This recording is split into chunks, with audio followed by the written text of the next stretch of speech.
اللهم صل على محمد وعلى آل محمد. بسم الله الرحمن الرحيم. عن عياذ بن حمار رضي الله تعالى عنه قال: قال رسول الله صلى الله عليه وسلم: إن الله أوحى إلي أن تواضعوا حتى لا يفخر أحد على أحد ولا يبغي أحد على أحد. رواہ مسلم.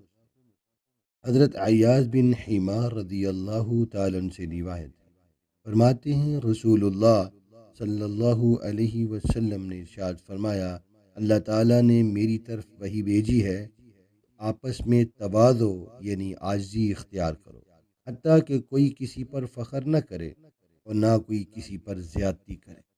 اسے مسلم نے روایت کیا۔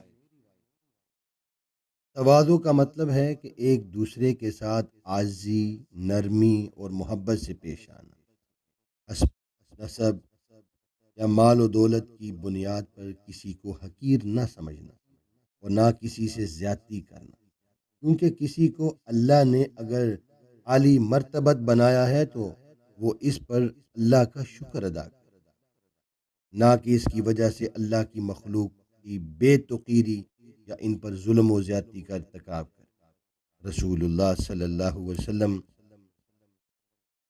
کا عجز و انکسار کا جو ہے وہ یہ حال تھا، آپ ہر وقت عاجزی اور انکساری میں رہا کرتے تھے۔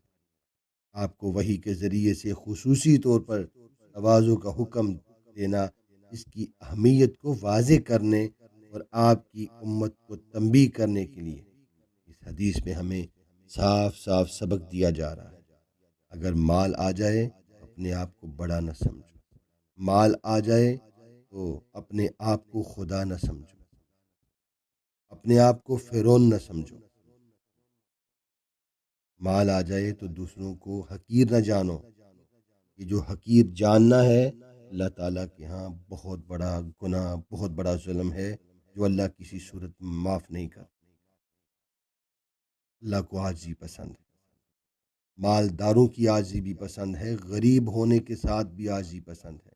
اس لیے ہمیں سبق دیا جا رہا ہے اس چھوٹی سی حدیث میں کہ اپنے آپ کو عاجز بناؤ۔ عاجزی یہ نہیں کہ پھٹے پرانے کپڑے پہن لیے کہ آدمی عاجز بن گیا، نہیں، دل کی عاجزی، ہر ایک سے محبت، مخلوق سے محبت کی جائے، یہ عاجزی ہے۔ اپنے آپ کو چھوٹا اور دوسرے کو بڑا جاننا، یہ عاجزی ہے۔